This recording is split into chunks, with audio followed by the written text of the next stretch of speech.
didn't see the brightness because he was back aft alone. He sat quietly, relaxed. He wasn't bored. It was just that he had no interest. After 14 years in the mapping command, even the strangest of the new worlds was routine to him. And what little imagination he had was beginning to center upon a small farm he'd seen on the southern plains of Vega 5. The brightness that Wisher didn't see grew with the passing moments. A pale young man named Grenville, who was Wisher's crewman, watched it for a long while, absently. When the gleam took on brilliance and a blue-white dazzling blaze, Grenville was startled. He stared at the screen for a long moment, then carefully checked the distance. Still a few light minutes away, the planet was already uncommonly bright. The blueness and the brightness flowed in together. It was the most beautiful thing Grenville had ever seen.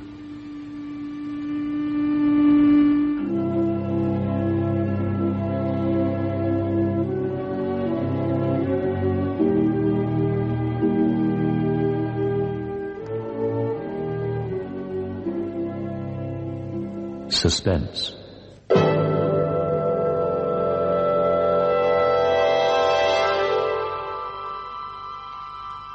The unusual, the unexpected, life, death, and sometimes something in between. Suspense.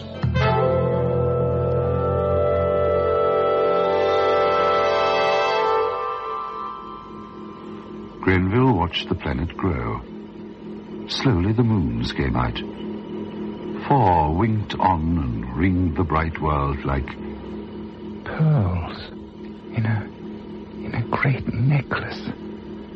The glare's incredible. Sam, come down here, quickly. I know what that blue is. I know what it is. Shining. It's all shining. Everything's blue and shining. Sam, will you come down, man? Hurry. Look at the screen. Clouds. Look at the clouds.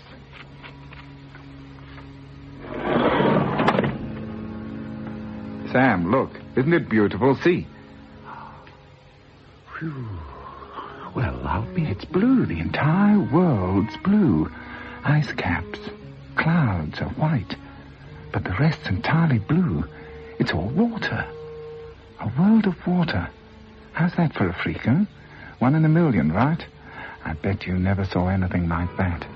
Hang on, I'll make a check. There's no land. A world of water. I suppose it was bound to happen sooner or later. But nobody else in Mapping Command. No one's found a world of water till now. I'm circling. We'll move into the dark side of the planet in 12 seconds. Watch carefully. Bound to happen, though, wasn't it?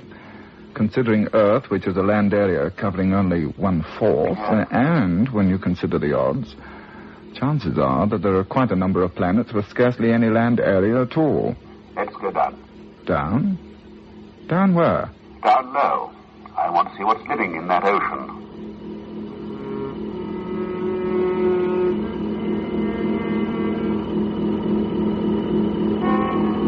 Stratosphere.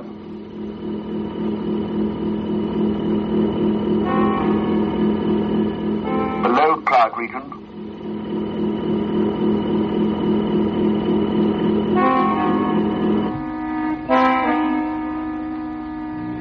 Leveling off completed.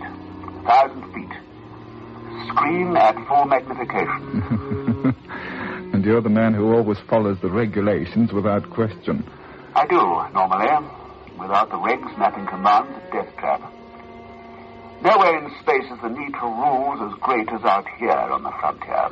We owe our lives to the regs. Then I wonder how they'd feel about us probing the water of an all-water planet from 1,000 feet up. Well, inevitably, there are some things the rigs can't foresee. All planets are new, but this one's newer than all the rest. Extra different. All water. Nothing. Nothing at all. No fish. No seaweed.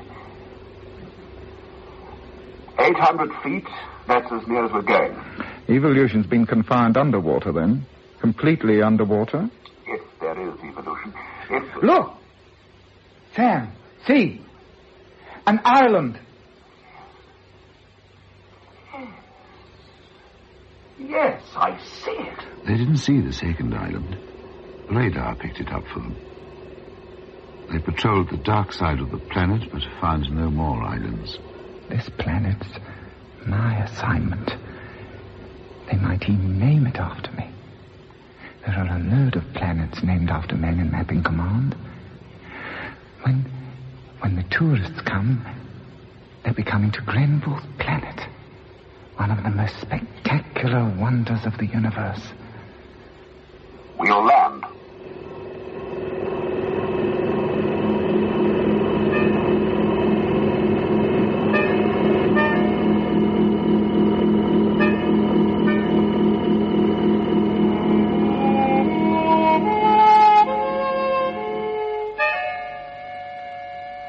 Peculiar? What is? I don't know. Doesn't feel right. There was nothing on the islands that could hurt them. They were quite sure of that. The check had revealed the presence of a great number of small, four-footed animals, but only one type was larger than a dog, and that one was slow and noisy. Both men were standing close in by the ship. It was a rule. You never left the ship area until you were sure. The regulations said so. Have to be careful about snakes. How's the air check? I'm just reading the meters. It's good. Okay, let's breathe this world.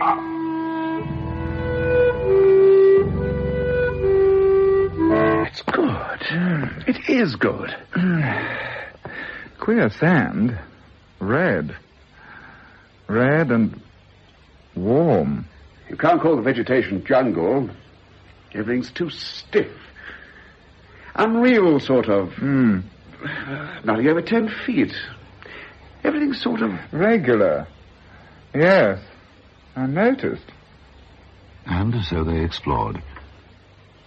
Wisher began to feel more confident. They had their rifles. They had the ship and the alarm system. There was nothing that could harm them.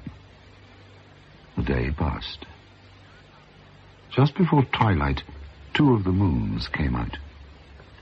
Moons. What? I was just thinking... What about the moons? I wasn't thinking about them exactly. I was thinking about the tide. 4 good-sized moons in conjunction could raise one heck of a tide. So? That's probably where the land went. Oh, let the technicians worry about all that. No, it's just that these islands have no right to be here at all. 4 moons. They could produce tides that would wash continents away. Or maybe the tides are far apart, centuries apart. Huh? Evolution. 1 billion years underneath the sea, with no land to take the first developing mammals. I wonder what's going on this minute underneath all that water. When they went into the ship for the night, Wisher didn't need the regulations to tell him to seal the airlock and set the alarm screens.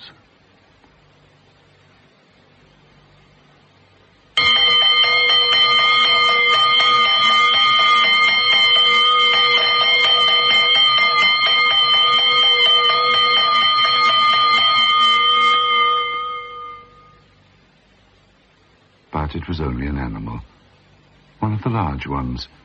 A weird, bristling thing with a lean, powerful body. By the time morning came, Wisher, who'd been frightened half to death, was in favor of leaving for the one remaining star they would map before returning to base.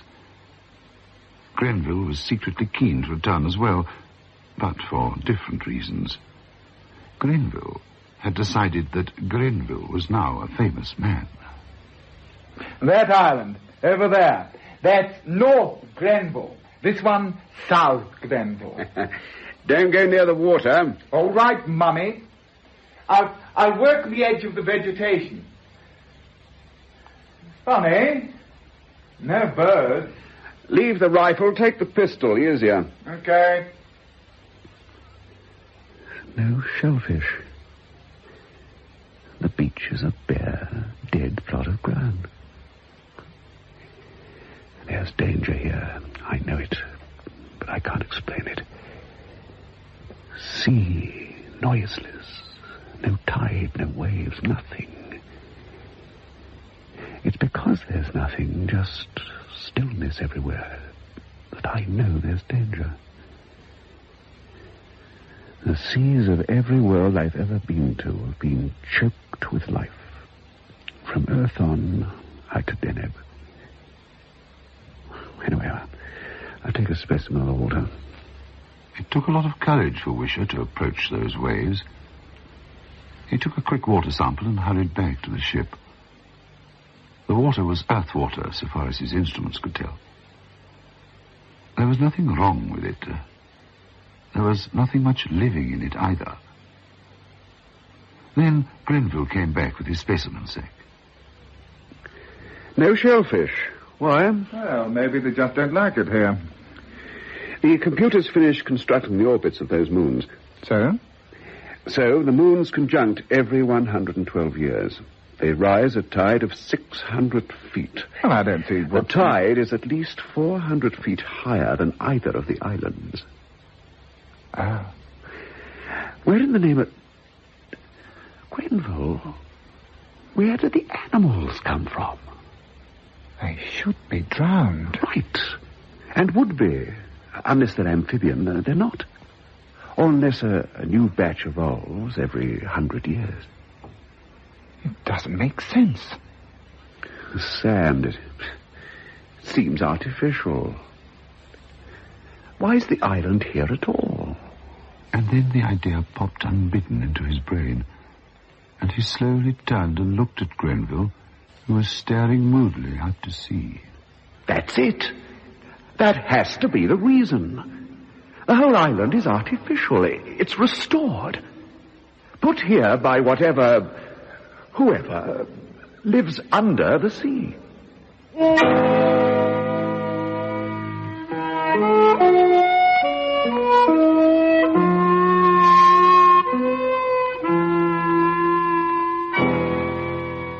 Well? We can't leave yet. We haven't any proof.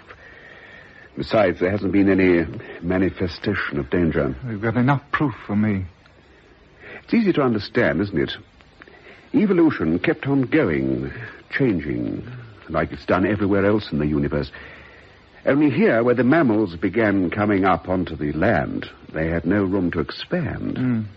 They were being washed away all the time, every 100 years, as the continents were worn down below sea level. But evolution never stopped. It continued underneath the sea. It eventually came up with an intelligent race. Heaven knows what they are or how far they've progressed. They must be pretty highly evolved. They couldn't have done something like this. There's no way of telling. The Egyptians built the pyramids. Tougher job than this. You can't tell from the islands how far advanced they are. Zoo? What? Zoo. Things under the sea. Perhaps this is... No, if they wanted a zoo, they'd built one under the sea, surely. Where they are, where they live, not up here. They'd have their zoo out, well, underneath the water, where they could travel with ease, with animals in airtight compartments or something. If there is anything living under the sea. Gren, there's got to be. Otherwise, how do you explain this? The island, the other one, too. I don't know. And another thing. if there is something, why hasn't it come here? Why haven't they come to see us? They must have noticed our ship. They wouldn't be just like fish, would they? These things, they need hands, tentacles. Will you get the animal specimens? No, just plants and a small lizard thing. Well, we'll have to get one of those things that set off the alarm last night. But to heck with the rest. We'll let HQ worry about that. I'll pack up, make ready. You go and get that thing. What? I said go and get that animal thing. Then we leave, huh? Yes. Do you think we need one of those things that set the alarm off last night? Yes. Okay. You wouldn't like to have a shot at getting one and let me pack up? No. Oh. Okay. Okay, then. I think I'll just have a... I think I'll just smoke a cigarette before I leave. Won't have much time if I'm to get one of those things. Just 5 minutes, and then I'll... You? No, thanks.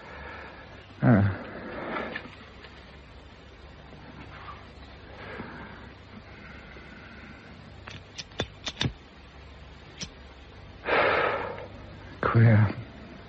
Huh? The whole place. It's queer. It's the queerest world I've ever been on.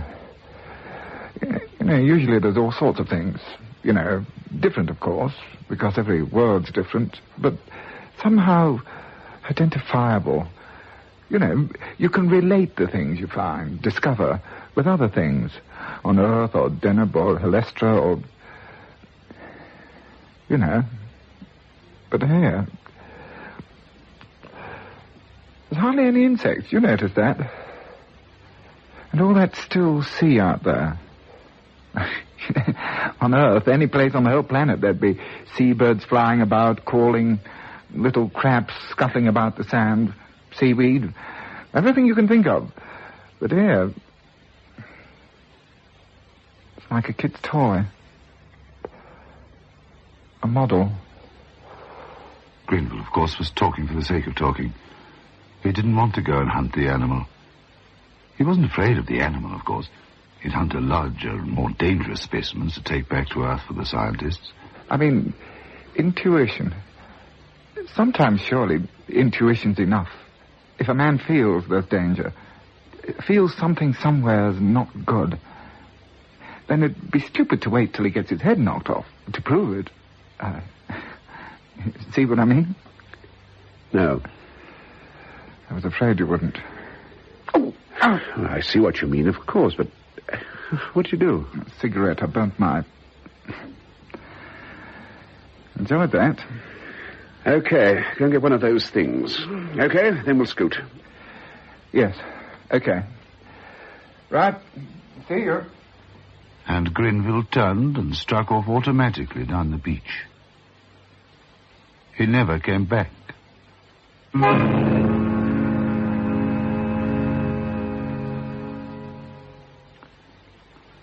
At the end of the third hour, Wisher went to the arms locker and pulled out a heavy rifle. Then he went outside the ship again and waited. If Grenville comes back before me, it'll be all right. Because the alarm's set to deactivate when it registers the sound pattern of either of our voices. If he comes back and doesn't see me, he'll know the alarm's on. If no one comes back, the ship will blow by itself. The beach was wide and curved. Grenville's deep footprints were easy to follow. From out of nowhere, it seemed, a wind sprung up. Wisher welcomed it like a friend. Something, at last, was happening on Grenville's planet. This is the end of it. When I get out of this, I'll go home. With Grenville or without him. The heel prints turned abruptly into an alien forest. Wisher walked some distance farther on to a relatively clear space. He turned, stepping carefully.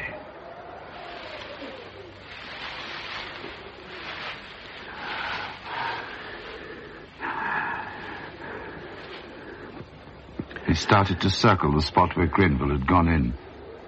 The wood around him was soggy, sterile. Oh. Ship! Somebody's at the ship. Ship can take care of itself. Me, another 5 minutes and then... Grenville, my lad, I'm sorry. Very sorry.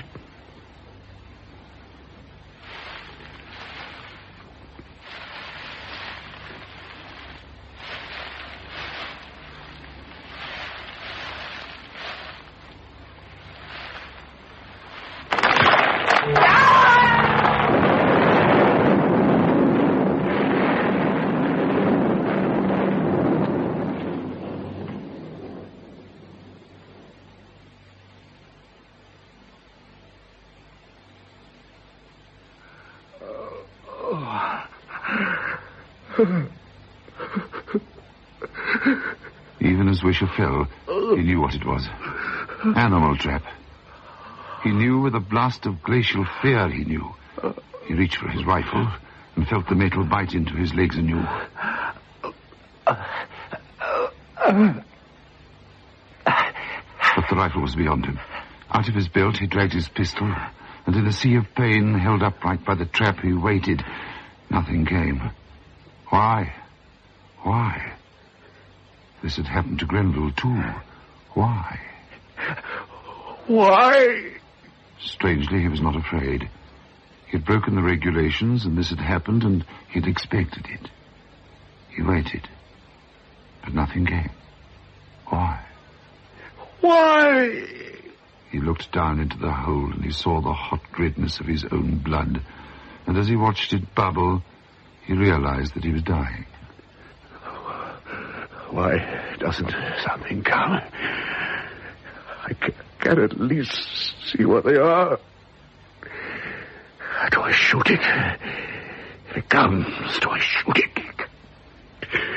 Why doesn't something come? Why? Why? He had very little time. He realized this. But he was hopeful. He wanted so much for something to come. He needed so much to know. Why? Why? Before something came, unfortunately, he died. The traps had been dug in the night. From out of the sea they had come to dig in the preserve. For a preserve was what the island was all that it could have been, and then returned to the sea to wait. The traps had been dug in the night. The ship had been seen from the very beginning, and its purpose understood. The best brains of the sea had gathered and planned. The enormous, manta-like people, whose name was unpronounceable, but whose technology was not far behind Earth's, met in consultation and immediately understood. It was necessary to capture the ship. Therefore the Earthmen must be separated from it, and it was for this reason that Wisher had died. But now, to the astonishment of the things, the ship was still alive. It stood silent and alone in the whiteness of the beach, ticking and sparking within itself, and near it on the bloodied sand were the remains of the one who had come too close. The things waited exultant. The conquest of space was in their hands. The day grew late and became afternoon. Within the ship, of course, there was ticking, and a small red hand moved towards zero. In a little while, the ship would blow, and with it would go the island and a great chunk of the sea. But the beings could not know. Second by second, with the utter mechanical loyalty of the machine, the small red hand crept forward. The sea near the beach was frothy and white. A crowd was forming.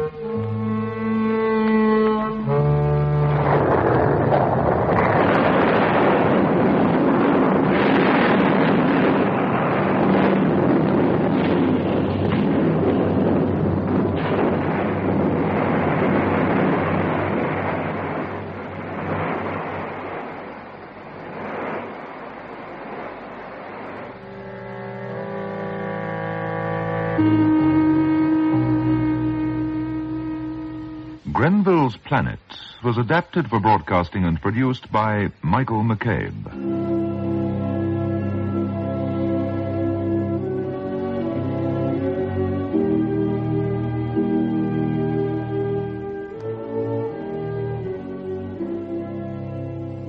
Suspense.